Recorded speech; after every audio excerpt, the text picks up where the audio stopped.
Hello, hello, hello, hello. This is Helen Thomas from the CDFM study group.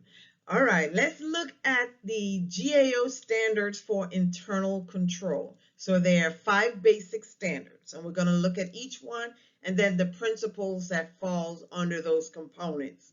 So you have control environment, risk assessment, control activities, information and communication, and monitoring. So this is when you build your internal control process within your organization, is you have to consider each one of these categories or components of your program to be successful. And also under each one, you need to know the differences when it comes to the exam, because if they give you a principle, you need to know, is it a control activity or is it a control environment? So those are the things we're going to look at. So control environment is the first one. Management demonstrates a commitment to integrity. So this is what management does to the organization. Things that the management does is the type of attitude that your leaders have in the organization, because the attitude of your leaders often trickles down to the employees. So when you control the environment, you're going to show that you are dedicated to integrity and have an ethical organization. You're going to be making sure that things are done properly according to the SOP, according to the law, and so forth. So you set the standards, commitment to integrity, and ethical values. Next, management oversees the program. You can have programs in place, but if no one is evaluating, monitoring, checking, then oftentimes people slack off. They're not doing what they're supposed to do. They're not following the proper steps, and they're taking shortcuts. So if you control the environment as a leader, you often oversee, make sure we do inspections, spot check the sections in your organization. So oversee internal control. Management establish organizational structure to achieve the objectives. So whatever objectives you have for your organization, if you're the leader, you're the manager, you're the commander, you often have objectives or standards that you set for your organization.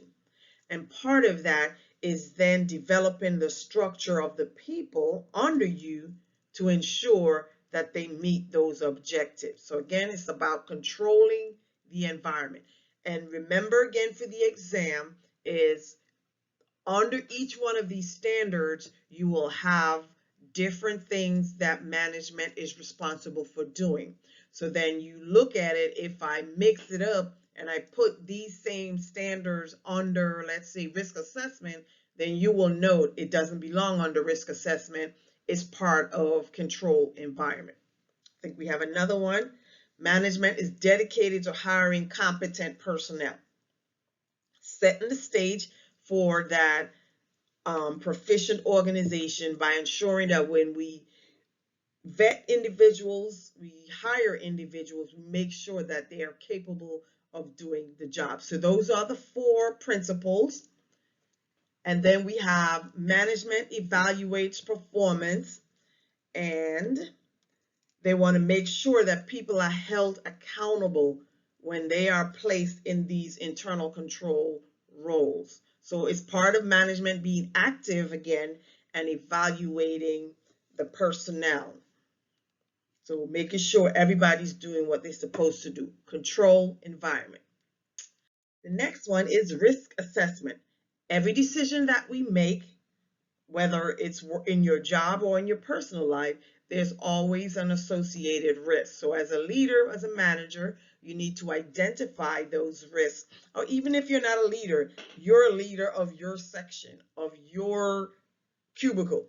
And so whatever job you're doing, there's some risk associated with it. So you need to identify what is that risk. So management should define objectives that clearly allows the personnel to identify the risk. And I think I had someone that reached back to me and asked, why is setting the objectives part of risk assessment?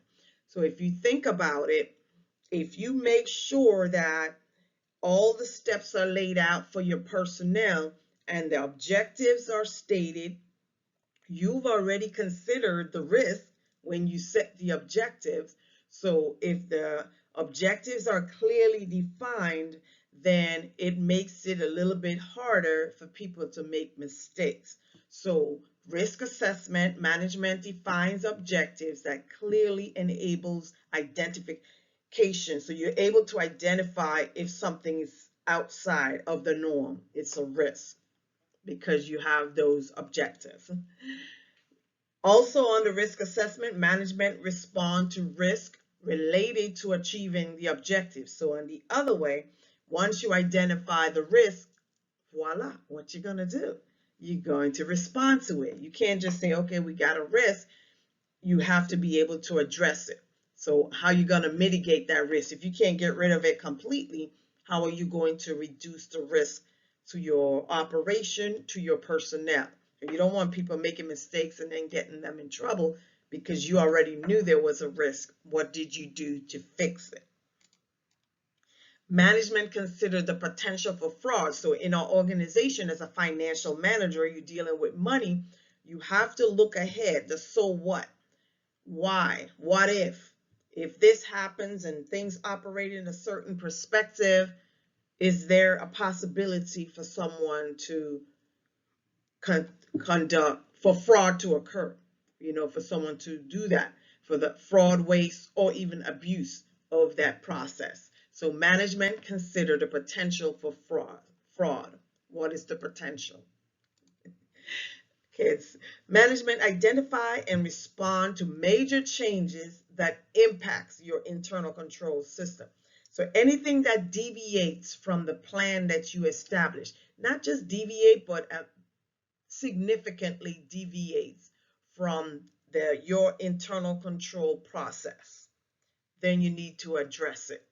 Identify it, analyze it, address it.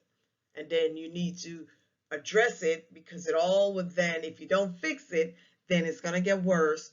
And that's part of your risk assessment, identifying those major changes to your internal control program. Then now we have control environment, now control activities. What does that mean? Management defines control activities to achieve the objective. So what are the things that we need to do? Separation of duties. What are the specific things now that needs to be done to respond to the risk, to mitigate the risk? That's control activity. Management should design the information system to achieve objectives and respond to risk. So a lot of these, if you notice, they actually kind of repeat the same thing in a different way, right? So we define the activity, separation of duties, and all the other ones, and then we design the information system to achieve and respond. So we know that, okay, hey, if you identify this risk, these are the actions you should take. Number 3, management implement control activities through policies, right? So we put it in writing. You don't just tell people, you put it in writing through policies. This is the policy that you must follow steps 1, 2, and 3, and then A, B, and C, whatever the policy is. You don't go out of order, and then you will avoid the risk in that sense, or avoid fraud. Next is information and communication. Managements use quality information to achieve the objective. You got to make sure the information that you're putting out is valid, it's quality, it's not outdated. So you got to make sure you have the most up-to-date information, and that's what you're putting out to your personnel. So quality information falls under information and communication. Management internally communicates the necessary quality information to reach. So you put the information on your SOP, and then you want to communicate it internally, And then the third one is, guess what? Communicated externally to make sure other organization understands the necessary quality information to achieve your objectives. And then finally, monitoring. You put all those things in place, your policies, your standard operating procedures in place, and now you need to monitor.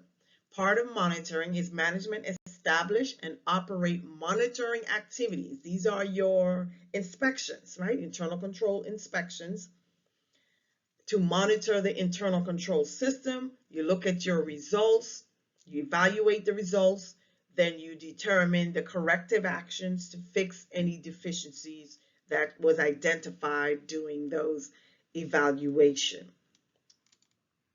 Management should remediate, identify internal control deficiencies on a timely, so I just said that, right?